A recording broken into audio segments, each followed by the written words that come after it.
그리스도께서 죽은 자 가운데서 다시 살아나셨다 전파되었거늘 너희 중에서 어떤 사람들은 어찌하여 죽은 자 가운데서 부활이 없다 하느냐.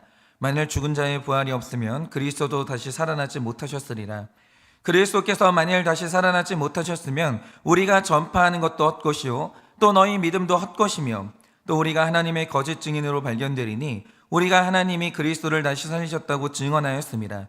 만일 죽은 자가 다시 살아나는 일이 없으면 하나님이 그리스도를 다시 살리지 아니하셨으리라. 만일 죽은 자가 다시 살아나는 일이 없으면 그리스도도 다시 살아나신 일이 없었을 터이요 그리스도께서 다시 살아나신 일이 없으면 너희의 믿음도 헛되고 너희가 여전히 죄 가운데 있을 것이요 또한 그리스도 안에서 잠자는 자도 망하였으리니. 다 같이 읽겠습니다. 만일 그리스도 안에서 우리가 바라는 것이 다만 이 세상의 삶뿐이면 모든 사람 가운데 우리가 더욱 불쌍한 자이리라. 아멘. 기도하겠습니다.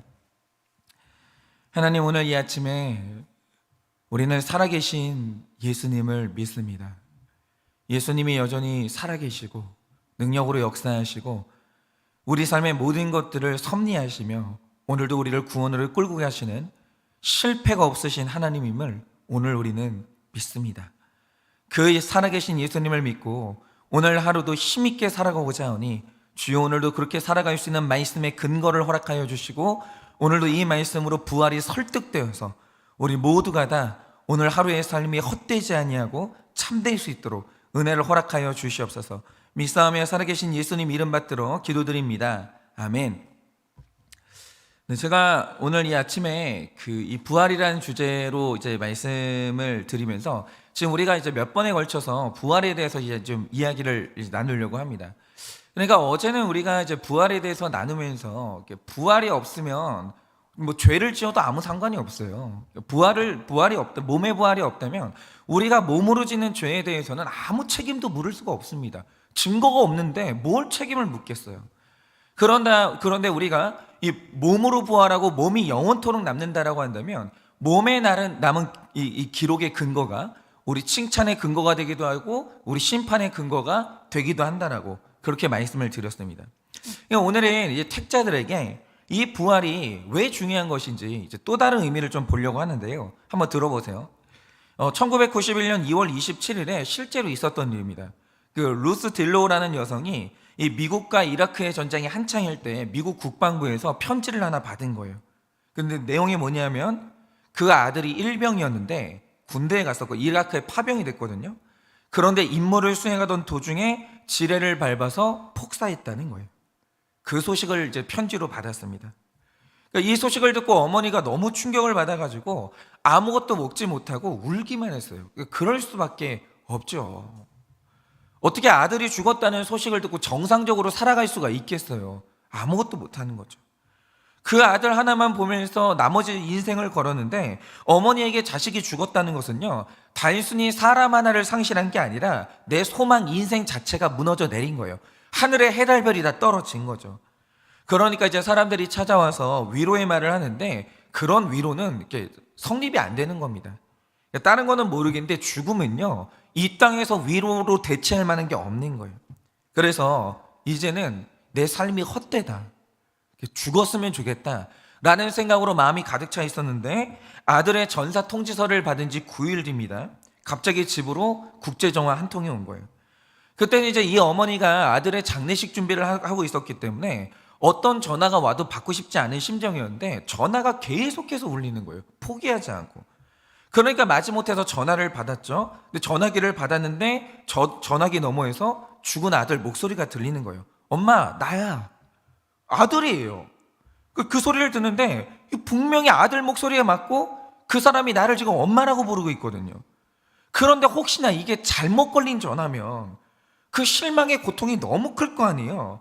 그래서 손은 덜덜덜 떨리는데 말이 안 나오는 거예요.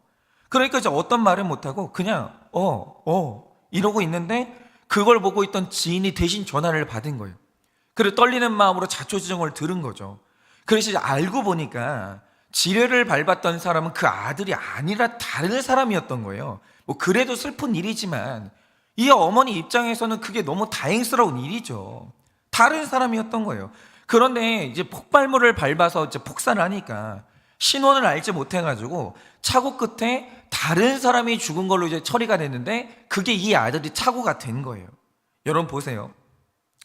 죽었다고 소식을 들었고 내 아들의 장례식을 준비하고 있었다는 거죠, 이 엄마가. 그런데 이 죽었다고 해서 장례를 하고 있었던 아들이 알고 보니까 살아있다라고 하면서 살아있는 아들이 전화를 한 거예요. 소식을 전한 거예요. 엄마, 내가 살아있다고. 여러분, 이때 이 어머니의 기쁨과 환희를 뭐라고 표현을 하겠어요? 이 순간의 기쁨을. 여러분, 아마 이 장본인이 아니면 그 기쁨을 아무도 모를 겁니다. 그러니까 여러분 보세요. 내 사랑하는 사람이 죽었어요. 죽었다라고 생각했을 때 내 인생과 이 아들이 살아 돌아왔을 때 내 인생은 완전히 다른 거예요. 그건 다른 거예요. 산 자의 기쁨과 죽은 자의 상실은 완전히 다른 거예요. 똑같은 나지만, 똑같은 시간을 살고 똑같은 공간을 살아갔지만 나는 완전히 인생의 질이 다른 거죠.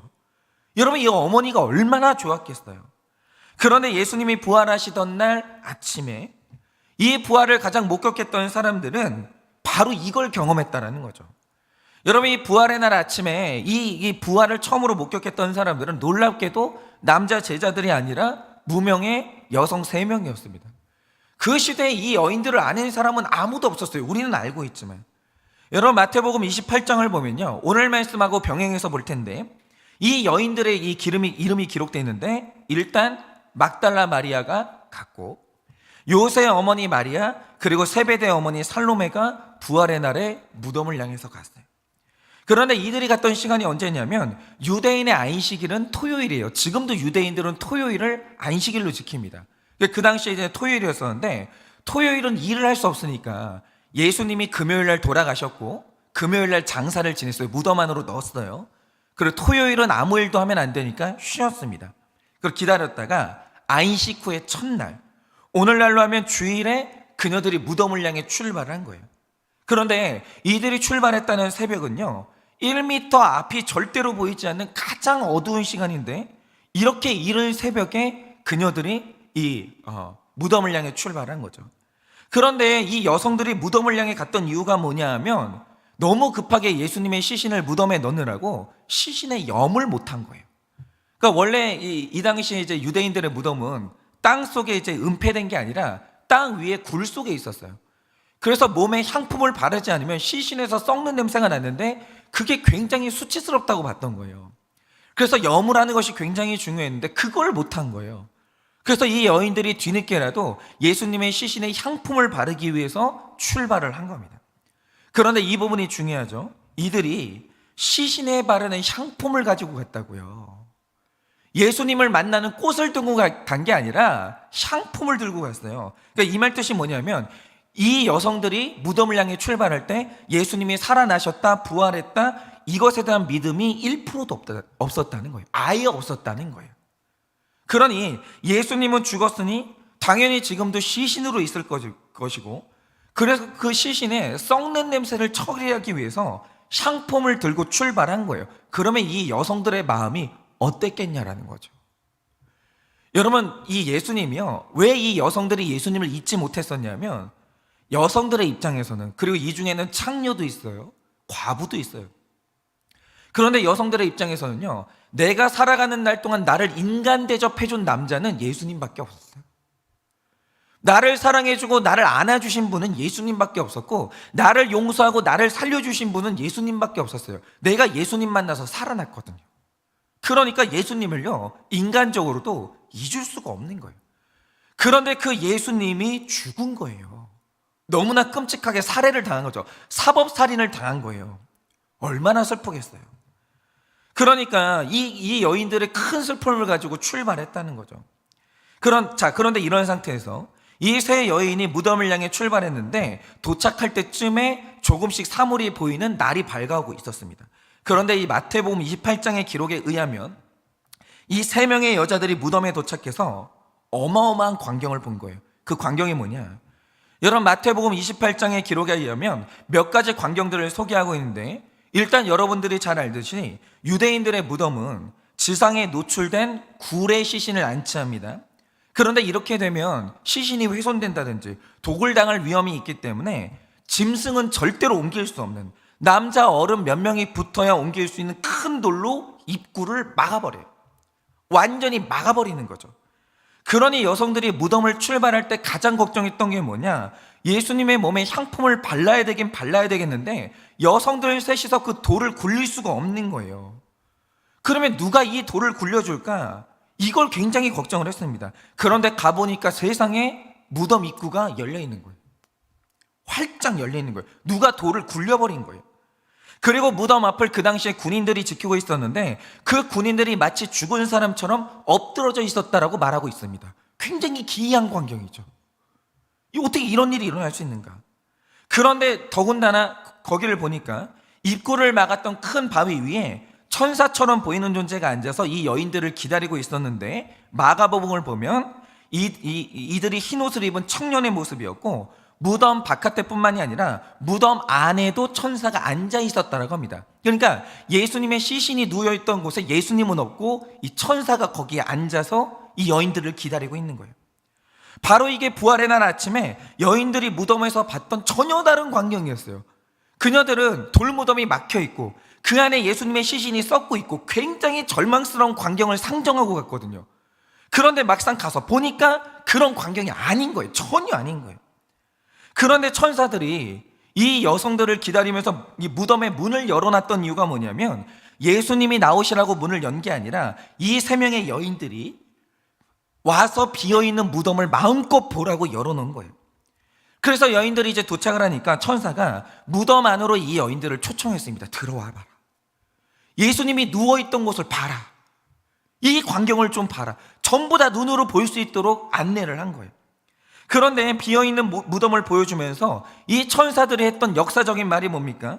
마태복음 28장 6절에 이렇게 말합니다. 그는 여기 계시지 않고 그분이 너희에게 말씀하셨던 그대로 살아나셨느니라. 와서 그가 누우셨던 곳을 봐라 라고 합니다. 그러니까 이 말 뜻이 뭐냐면, 예수님이 생전에 했던 설교를 다시 생각해봐. 뭐라고 말했었니? 부활에 대해서 분명히 말했었잖아. 그분이 말씀하셨던 대로 됐어 라고 보여준 거예요. 그리고 바로 이게 오늘 말씀 12절에서 사도 바울이 하는 바로 그 말인 거예요. 우리가 믿는 예수 그리스도께서는 죽은 자 가운데서 살아나셨다라는 거예요. 예수님의 시신이 이 세상 어디에도 없고 그분의 무덤이 어디에도 없어요. 여러분, 예수님의 성지 순례를 가면요, 예수님의 유적지가 다 있는데 딱 하나 없는 게 뭐냐? 그분의 무덤이 없어요. 무덤이 없는 거예요. 죽은 자 가운데서 그분이 살아나셨다라는 거예요. 그런데 여기에서 중요한 게 뭐냐? 지금 이 여인들이 너무 놀라운 광경을 봤으니까 마음이 굉장히 복잡한 거예요. 이게 뭐지 이게? 나는 예수님을 맡고 있는 거대한 돌문, 그 안에서 썩고 있는 예수님의 시신, 그 지독한 냄새, 이거를 맡게 될 줄 알고 왔는데 아무것도 없는 거예요. 그리고 거기 지금 천사들이 와 있고 돌문은 완전히 열려 있는 거죠.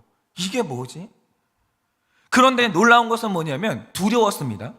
이 처음 보는 초자연적인 광경을 보고 굉장히 두려웠는데 놀라운 것은 뭐냐? 예수님이 살아나신 거예요. 그 순간 예수님이 생전에 했던 말씀이 딱 기억이 난 거예요. 뭐죠? 마태복음 17장 22절 23절에서 예수님이 살아있을 때 이렇게 말씀하셨습니다. 갈릴리에 모일 때 예수께서 제자들에게 이르시되 인자가 장차 사람들의 손에 넘겨져 죽임을 당하고 제3일에는 살아나리라 하시니 라고 하셨어요. 근데 그때 들은 말씀을 제자들의 귀에는 죽임당할 거다 이 말씀만 들려가지고 근심만 했거든요. 그러나 이 여인들이 비어있는 무덤을 딱 보니까 뒤에 잊고 있었던 말씀 있죠. 나는 죽임을 당하지만 3일 만에 살아날 것이다. 이 말씀이 기억이 난 거예요. 부활의 말씀이 기억이 난 거죠. 그런데 비어있는 무덤을 보고 그분이 살아나셨다는 사실이 확신이 되고 믿어지니까 어떤 일이 벌어지기 시작했냐? 그 마음을 가득 채우고 있던 무서움을 뚫고 갑자기 이 여인들이 무서웠는데, 이 기록이 중요해요. 무서웠는데 큰 기쁨이 그 무서움을 뚫고 솟아났다라고 기록하고 있어요. 무서운데 큰 기쁨이 일어난 거예요. 그리고 슬픔에 가득 차 있던 여인들이 이 사실을 제자들에게 알리려고 다름질하기 시작했습니다. 그러니까 이 어둠 가운데 예수님의 시신에 염을 하려고 갔던 여인들이 살아있는 예수님을 만나니까 큰 기쁨이 솟아오르면서 증인으로 정체성이 바뀌었다는 거예요. 여러분, 바로 이게 예수님의 부활을 믿고 안 믿고의 차이인 거예요. 여러분, 이 세 명의 여인들은요, 부활을 믿기 전이나 믿은 후나 똑같은 사람들이에요. 똑같은 사람들. 그런데 믿기 전에는 슬픔과 무서움의 지배를 받던 평범한 여인들이었어요. 여러분, 제가 하나 여쭙고 싶은 게 있는데요. 여러분, 지금 우리가 살아가는 이 세상은요, 예측이 불가능해요. 어떤 사람도 예측이 불가능해요. 그러니까 이런 거죠. 그 증거가 뭐냐면, 어떤 대기업이 이제 대기업으로 성장하게 되면 제일 먼저 꾸리는 팀이 하나 있어요. 그게 뭐냐? 앞으로의 일을 예측하는 분석 팀을 만들어요. 그래야 예측하고 사업을 할 거 아닙니까? 그래서 어느 기업이나 미래를 대비하고자 하는데, 한국만 해도요, 세계 경영을 외쳤던 대우그룹이 망했고, 수많은 휴대폰 회사가 망했고, 은행도 망했고, 세계적으로 보면 스마트폰의 미래를 예측하지 못했던 노키아가 사실상 망했어요. 그러니까 아무리 돈을 써서 정보를 긁어 모아도 미래에 일어날 일을 예측할 수가 없는 거예요.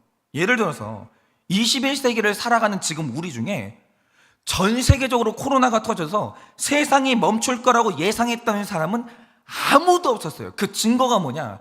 세계 선진국이 얼마나 많아요. 그들이 정보를 긁어 모으고 있거든요. 팬데믹이 왔을 때 전부 다 우왕좌왕했어요. 어떻게 해야 되지? 이 말 뜻이 뭐냐? 예측을 못했어요. 예측했으면 백신을 만들어 놨겠죠. 근데 백신 만드는 데만 해도 여러분 다 아시죠? 1년, 2년이 넘게 걸렸어요. 예측을 못한 거예요. 그래서 굴지의 대형마트들이 이렇게 어려워질 거라고 예상한 사람이 누가 있겠습니까? 팬데믹이 오니까 기라성 같은 대형마트들이 다 문을 닫는 거예요. 여러분, 우리가 사는 세상은 미래를 알 수가 없고, 오늘 우리도요, 내가 오늘 이 문 밖을 나가면요, 어떤 일이 일어날지 아무도 몰라요. 제가 이번 주에 우리 교회에 어떤 일이 일어날지 아무도 모르고요, 어제도 어떤 자매의 문자를 받았는데 아버지에게 어떤 일이 일어났거든요. 몰라요. 몰랐다고요. 너무나 놀라운 사건이 일어나고 두려운 사건이 일어나는데 몰랐다고요. 어느 날 갑자기 천청병력 같은 진단을 듣게 되는 거예요. 여러분, 어느 날 갑자기 닥치는 위기는요, 우리 힘을 넘어설 정도로 거대한데 언제 올 줄을 모르는 거예요. 그런데 인생을 살면서 그렇게 돌발적인 위기가 한 번만 있냐? 그게 아니고요, 정말 수십 번씩 밀려요. 내가 언제 어떻게 될지를 몰라요. 내 자녀가 언제 어떻게 될지 모르고요, 내 배우자가 언제 어떻게 될지를 몰라요. 그러니 인생을 살아가는 우리 모두가 가지는 감정이 뭐겠습니까?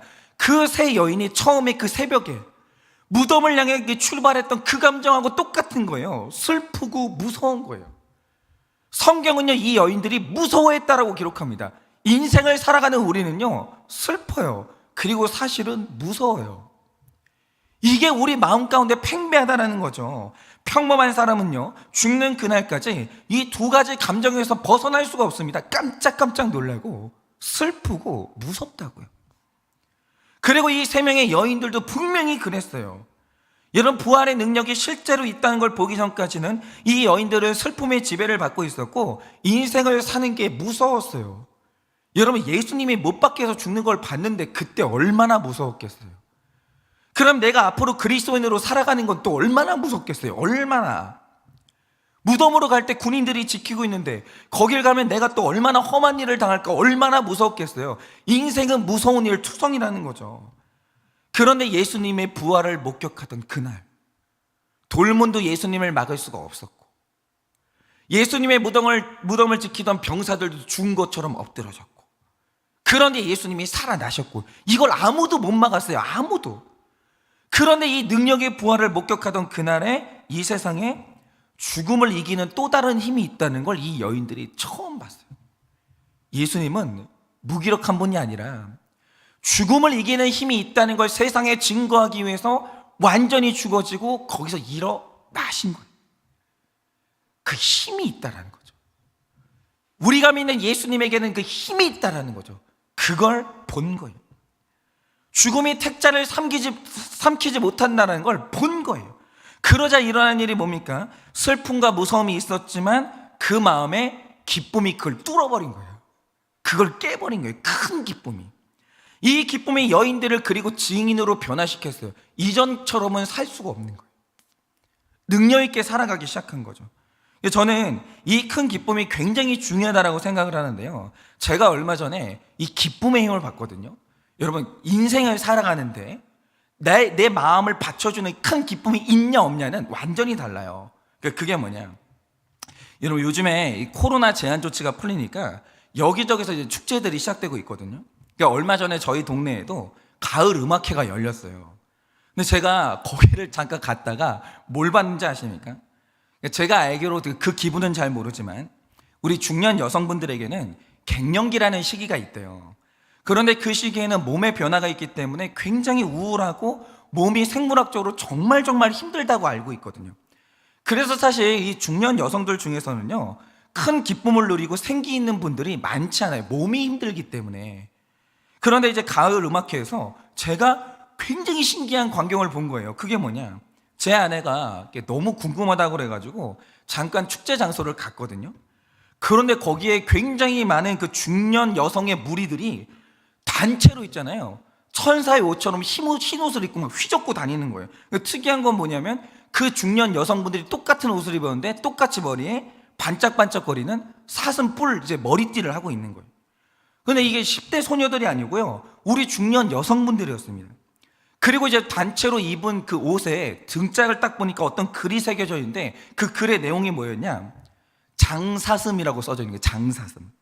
그래서 제가 아내한테 저게 뭐냐 물으니까 들은 답이 뭐냐면, 이 트로트 가수분 중에 장민호라는 가수분인데 굉장히 잘생겼나 봐요. 장민호라는 가수가 있는데 그날 그분이 이제 그날 음악회 메인 이제 가수로 왔거든요. 그런데 그분의 눈이 그렇게 예쁘게 생겼대요. 남자인데. 그래서 그 가수의 별명이 장사슴이래요. 장사슴. 눈이 사슴 같다고 그래가지고. 그런데 이 천사처럼 흰옷 입은 중년 여성의 무리가 누구냐? 바로 이 장민호 가수의 팬클럽이었던 거예요. 이 중년 여성분들이. 근데 내가 사랑하는 예수님이 아니라 내가 사랑하는 이 가수가 강림한다고 하시니까 얼마나 은혜들을 받으시는지 누가 봐도 그 마음에 큰 기쁨이 있는 거예요. 우리 장사슴이 온다고. 너무 큰 기쁨이 있는 거예요. 그런데 저는 그날 왜 큰 기쁨이 이 세 명의 여인들을 뛰게 했는지 알게 됐어요. 마음에 큰 기쁨이 있는 것과 없는 것은 완전히 달라요. 그 마음에 사랑하는 사람을 만나는 큰 기쁨이 있으니까 갱년기 우울함, 나에게 찾아오는 무기력, 몸에 찾아오는 무기력, 이게요 이겨지는 거예요. 여러분 갱년기에 얼마나 마음이 우울하겠어요. 얼마나 힘들겠어요 몸이. 그런데 마음에 큰 기쁨이 있으니까 그게 이겨지는 거예요. 몸에 생기가 돌고 얼굴에 웃음이 있고요, 몸짓에 그냥 막 소리를 지르시는데 뭐 오빠 이러는데 막 난리가 나는 거예요. 난리가. 생기가 그런 생기가 없는 거예요. 에너지가 넘치는 거죠. 그런데 그분들을 딱 보니까요 20년이 젊어 보이는 거예요. 아니 10대들도 그렇게는 못해요. 근데 뭐 오빠 그러면서 방방 뛰는데 땅에서 떠 있더라고요. 몸이 너무 좋은 거예요. 생생한 거예요. 그게 기쁨의 힘이라고요. 그게 기쁨의 힘이에요. 근데 저는 그게 너무 좋아 보였어요. 정말 그 기쁠 게 없는 그런 때에 아니 그런 큰 기쁨이 있고 생기를 얻는다는 게 너무 좋은 일이잖아요. 근데 그게 만약 예수님으로 인한 기쁨이면 제일 좋겠죠. 어쨌든 제가 그날 큰 기쁨의 능력을 받다라는 거예요. 이게 있는 사람하고 없는 사람하고 다르다고요. 달라요. 그런데 그날 이 세 명의 여인들은요 죽은 줄 알았던 예수님을 만나는 거예요. 만난 거예요. 그리고 내가 믿었던 그 믿음이 진실이라는 걸 확인했고 예수 그리스도가 하나님의 아들이라는 걸 확인한 거예요. 내가 맞았던 거예요. 그러니까 그 마음에 무서움과 슬픔이 뚫고 큰 기쁨이 일어났는데 이전하고는 내가 완전히 다른 사람이 된 거예요. 그러니까 슬픔과 무서움의 지배를 받으면서 어둠 속을 걷던 무기력한 여인들이요 이제는 빨리 다름질하면서 증언하는 사명자로 완전히 변해버린 거예요. 부활은요 큰 기쁨을 가져와요. 그렇지 않겠습니까? 죽었던 사람이 살아왔는데, 그런데 그게 내가 사랑하는 예수님인데 그분을 만났는데 어떻게 안 기뻐요? 그런데 부활의 기쁨은요 인생을 바꿔버리는 거예요. 그런데 바로 이게 오늘 말씀의 내용이라는 거죠. 여러분 사도 바울을 생각해 보세요. 사도 바울은 이전에 살기등등한 핍박자요 회방자였어요. 교회를 무너뜨리는 사람이었다라는 거죠. 그런데 그가 어느 날 부활의 주님을 만난 거예요. 그리고 그 인생이요 완전히 변했어요. 부활이 없으면요 사도 바울은 안 변해요. 부활이 있었기 때문에 사도 바울이 변한 겁니다. 그러니까 13절 말씀처럼 만약 이날 부활이 없었다면, 만약에 부활이 없었다면 이 여인들이 무덤에 와서 뭘 받겠어요? 일단 여전히 이제 무덤 문을 막고 있는 거대한 돌덩이를 봤을 것이고, 그러면 일단 거기서 먼저 절망했겠죠. 세 명의 여인들이 그걸 어떻게 옮겨요? 절망을 보는 거예요. 그리고 군인들이 무덤을 지키고 있었으니까 어찌어찌해서 설마 그 무덤 안으로 들어갔다고 하죠. 그럼 거기에 뭐가 있겠어요? 부활이 없으면. 몸에 있는 물과 피를 전부 이렇게 빠져나가는 바람에 완전히 쪼그라들어가지고 미라처럼 썩고 있는 예수님의 시신을 봤을 거 아니에요. 부활이 없었으면. 그걸 봤을 거거든요. 그런데 그 시신에 향품을 바르고 오면 그 마음에 무슨 감정이 지배하겠어요? 14절 말씀처럼 우리가 전파했던 모든 것이 완전히 다 헛것이 되는 거예요. 헛것. 그동안 내가 예수님을 따랐던 그 모든 것들이 너무 허무해지는 거예요. 결론이 이거냐? 그러니까 어느 날 이제 우리 중에는 암 선고를 받고 이 사망 선고를 받는 분들이 있다라는 거죠. 부활의 능력이 없으면 어떻게 되는 줄 아세요? 내가 지금까지 이러려고 그렇게 희생하고 살았나? 내가 지금까지 이러려고 이 소리를 들으려고 내가 그렇게 열심히 살았나? 모든 인생의 노력들이 있죠. 의미들 다 헛것이야. 다 헛것. 아무 의미 없는 거예요. 믿음도 헛것이요, 믿는 우리는 전부 다 거짓 증인이 되는 거예요.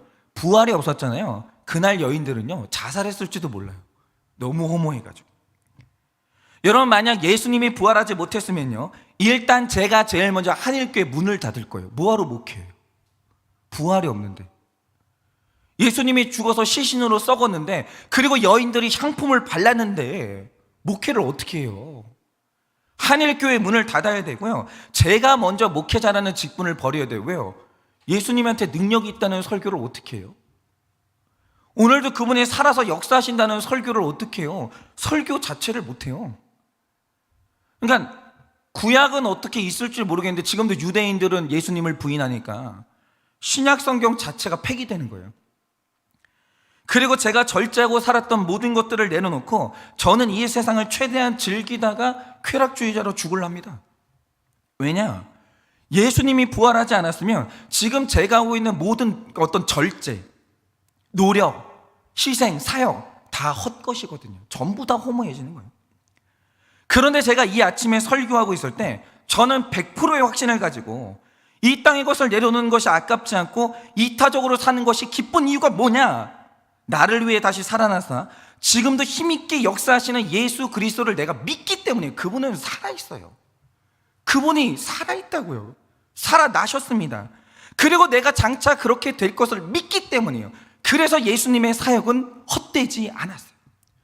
그분이 이 땅에 와서 수많은 사람들에게 고통받고 죽는 그날까지 이타적으로 살았고 그분은 십자가에 달려 죽으셨어요. 그런데 이것이 헛되지 않은 이유가 뭐냐? 그분이 살아나셨기 때문에. 그분이 이 땅에서 살아가는 날 동안 했던 모든 선행들, 모든 노력들, 모든 하나님을 했던 찬양들, 그걸 하나님이 생명으로 갚아 주셨기 때문에. 여러분, 오늘날의 기독교는요 사도들에 의해서 시작된 게 아닙니다. 여러분, 오늘날의 기독교는요 마태복음 28장에 나오는 3명의 여인으로부터 시작됐어요. 만약 그 여성들이 안식 후 첫날 밤 살아계신 주님이 아니라 예수님의 시신을 받고 내가 직접 그 썩은 내가 진동하는 그 시체에 내가 향품을 발랐다, 그래서 집에 온 후에 우울증에 걸려서 누워 지냈다, 그러면 오늘날의 기독교는 없어요. 그렇지 않습니까? 사도들이 예수님을 전한다라고 생각을 해봐요. 그럼 이 여인들이 뭐라고 하겠습니까? 무슨 소리 하냐고. 내가 예수님의 시신에 향품을 발랐는데, 내가 예수님의 시신에 그 썩은 냄새를 맡았는데 무슨 예수님이 능력의 하나님이냐고 그랬을 거 아니에요. 그러면 오늘날의 기독교는 없는 거예요. 그냥 사이비 종교 하나가 일어났다가 세상 정치 세력에 눌려가지고 소멸된 것 이상도 이하도 아닌 거예요. 여러분, 세상에 그렇게 나타났다가 소멸된 종교가 얼마나 많아요. 그런데 오늘날의 기독교가 중국 같은 공산국가에서도 뚫고 일어나고, 지금도 북한 지하교회가 여전히 예배하고 있고, 강성 이슬람 국가에서도 불같이 기독교가 일어난 이유가 뭐겠습니까? 안식 후 첫날 아침에 3명의 여인들이 다시 살아나신 예수님을 실제로 만났기 때문이에요. 그리고 그 무서움의 지배를 받던 마음에 큰 기쁨이 솟아났기 때문이에요. 그게 아니었으면 오늘날의 기독교도 없고 교회도 없고 이렇게 설명할 수 없는 전 세계적인 부흥도 없는 거예요. 그는 부활하셨어요. 부활의 큰 기쁨이 오늘도 교회를 지탱하는 강력한 능력이라는 거예요. 그런데 제가 드렸던 말씀을 보세요. 여러분, 부활은 실제로 일어났던 일이고 우리에게도 일어날 일이에요. 그런데 예를 들어서 이런 거죠. 이제 제가 이 결혼이라는 사건을 생각해 보면, 제가 어린 시절부터 결혼이라는 사건은 제 삶을 둘러싸고 있었어요. 일단 제 어머니 아버지가 결혼을 해서 저를 낳았고, 제가 우리 집에서 제일 늦게 결혼했거든요. 형도 결혼했고 동생도 결혼했고 일가 친척들이 다 결혼했어요. 결혼은 우리에게 다 일어난 사건이에요. 그런데 그게 막상 내 사건이 되지 않으면 그게 미래에 있을지도 모른다는 불확실한 추측일 뿐이지 그게 나에게 동일한 능력과 기쁨으로 다가오지 않아요. 실감이 안 나요. 오히려 주변 사람들은 다 결혼한다라는데 그게 내 사건이 되지 못하면 주변의 결혼이 나에게 더 큰 불안함과 두려움이 될 수가 있는 거예요. 마찬가지로 여러분, 부활은 일어났어요. 우리 모두에게 부활의 능력이 임했고 그것은 장차 나에게 일어날 확실한 사건이에요. 그런데 이 사건이 내 사건으로 믿어져야 되는 거예요. 이게 안 되면 아무 소용이 없는 거예요. 그런데 이 부활이 내 사건으로 다가오는 유일한 방법이 뭐냐? 이 여인들이 부활의 날 아침에 3일 만에 죽었다가 살아난 날이라는 예수님의 말씀이 기억나고 믿어져서 내 사건이 됐듯이 오늘 내 안에 부활이 믿어지지 않고서는 일어난 부활이 나에게 기쁨이 안 되는 거예요. 그런데 부활이 안 믿어지면요, 이미 부활의 능력을 가진 사람이 이 땅을 살면서도 19절 말씀처럼 불쌍하게 살아가요. 나는 죽음을 이기는 사람인데 그게 안 믿어지잖아요. 그럼 이 땅에서 자기 연민으로 살아가요. 부활의 능력을 가지고도. 그게 얼마나 웃기냐 이거죠. 부활의 능력을 가졌는데 자기 연민으로 시달리면서 살 수밖에 없는 거예요. 여러분, 믿어져야 돼요. 이 말씀이 오늘 내 말씀이 되어야 돼요. 나도 부활하고 너도 부활해. 이 부활의 능력이 말씀으로 다가와야 돼. 강력하게 내 마음을 쳐야 돼요. 근데 그렇게 되면 큰 기쁨이 뚫고 일어나고 나는 전혀 다른 인생을 살게 되는 거죠. 여러분, 마지막으로 이 말씀을 드릴게요. 이 갈릴레오가 지구가 둥글다는 사실을 입증한 최초의 인물입니다. 그런데 지구가 둥글다는 증거는 이미 주변에 널려 있었어요. 뱃사람들은 다 알았습니다. 바닷가를 보면 밀물과 썰물이 있잖아요. 여러분, 이게 평면이면 안 되는 거예요. 또 먼 바다에서 우리에게 다가오는 배가 어떻게 보입니까? 처음에는 조그만 점이 하나 보이다가 점점 뭐가 솟아올라요. 그러다가 배의 형체가 쑥 하고 올라오는 거예요. 근데 이게 뭘 뜻하냐면 지구가 곡선이 아니면 이게 이렇게 안 되는 거예요. 여러분, 이런 증거는요, 인류가 바닷가에 살기 시작할 때부터 다 널려 있었어요. 이 증거가 널려 있었다고요. 그러나 그런 증거들을 보면서 지구가 둥글다는 사실을 입증하는 사람은 갈릴레오가 처음이에요. 왜냐하면 갈릴레오가 믿음이 있었어요. 어릴 때부터 하나님이 만드신 우주의 천체들이 전부 다 둥글다고 믿었어요. 왜냐? 하늘의 태양이 둥글어요. 달이 둥글어요. 그런데 정작 내가 사는 지구를 볼 수가 없잖아요. 그런데 그는 당연히 지구도 둥글다고 믿었어요. 왜냐? 이유는 하늘의 천체가 둥글다는 건 그것이 저 하늘에 적합한 형태라는 걸 믿었기 때문이에요. 그런데 내가 알고 있는 하나님은 질서의 하나님이거든요. 일관된 하나님이에요. 그런데 그 하나님이 지구만 다르게 만들 리 없다라는 걸 믿었다라는 거예요. 일정한 하나님의 성품을 믿었다라는 거죠. 그리고 지구뿐만이 아니라 하늘의 모든 별들이 다 둥글 거라고 믿었어요. 안 봐도 알아요. 몇 가지 증거들을 보면 하나님의 성품상 그럴 수밖에 없다라고 믿었다라는 거죠. 그래서 믿음을 가지고 증거를 해석한 거예요. 그런데 지금 우리가 만원경으로 보는 별들의 형태가 뭡니까? 재미있는 건 하나도 안 빼놓고 단 하나의 행성도 빼놓지 않고 전부 둥글어요. 아직까지 네모난 이 항성이 발견된 예는 없어요. 전부 다 둥글어요. 갈릴레오의 믿음이 맞았던 거죠. 그리고 지구도 역시 둥글어요. 그러니까 증거가 믿음을 가져오는 게 아니라 믿음이 증거들을 발견하게 만드는 거예요. 믿음이에요. 여러분, 하나님은요, 부활이라는 증거 전에 믿음을 먼저 주시는 거예요. 그 어떤 증거를 구하기 전에 그 말씀을 듣고 믿는 것 외에는 부활신앙에 이를 수 있는 길은 없어요. 아무리 증거를 가져다 줘도 믿음 없으면 안 보이는 거예요. 그리고 부활을 믿지 않으면 지금 신앙생활을 이어가는 것이 어렵고 내 마음에 이 무서움과 그 슬픔 있죠. 이걸 이길 방법은 없는 거예요. 여러분, 오늘 이 부활이 여러분 가운데 믿어지기를 바랍니다. 여러분, 부활은요, 일어난 일이에요. 일어날 일이에요. 이 부활의 능력은 이미 여러분 안에 있고 제 안에도 있어요. 그래서 오늘날 우리가 이렇게 살아가요. 예수 그리스도의 말씀대로 살아가는 이 모든 순간들이 헛되지 아니에요. 어느 날 우리는 우리의 신앙이 맞았다는 게 증명돼요. 갈릴레오처럼. 그가 하나님의 질서의 하나님을 믿고 모든 세계가 둥글다라고 믿었고 그것이 입증됐듯이 여러분, 우리의 부활은 반드시 사실로 확인됩니다. 그러니 여러분, 오늘 살아계신 예수님을 붙드시고 영접하시고 여러분, 오늘 무서움과 두려움 가운데서 큰 기쁨을 회복하세요. 여러분이 지금 살아가는 그 신앙의 삶과 거룩의 삶은 틀리지 않았어요. 그 길이 맞아요. 그 길이 100% 맞는 길이에요. 그 길로 쭉 가다 보면 하나님을 만나는 거예요. 그러면 여러분, 오늘 기쁨 가운데 그 길을 걸어가시고 부활의 능력으로 나의 무서움과 슬픔들을 이겨내시는 하루 되시기를 예수님의 이름으로 축원합니다. 제가 적용 질문 드립니다. 몸의 부활을 믿으십니까?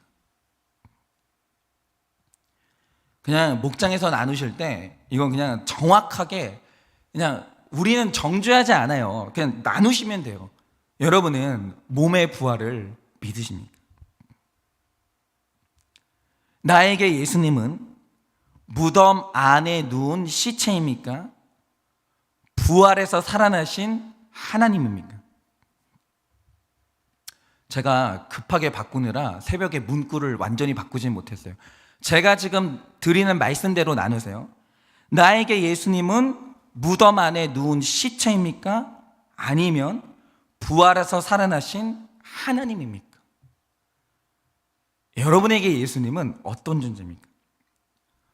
오늘 내 마음을 채운 감정은 슬픔과 무서움입니까? 아니면 큰 기쁨입니까? 오늘 내 마음을 채운 감정은 슬픔과 무서움입니까? 아니면 큰 기쁨입니까? 부활의 증인으로 사명을 감당하고 있으십니까? 부활의 증인으로 사명을 감당하고 있으십니까? 정말 기쁨으로 저희 목장할 때 잘 나눠보시면 좋겠습니다. 기도하고 마치겠습니다. 하나님, 나의 예수님, 살아계신 나의 예수님, 죽음을 이기시고 이 세상에 부활의 능력이 있다는 것을 증명하시고 오늘 나에게 그 부활의 능력을 전달하신 사랑하는 나의 예수님,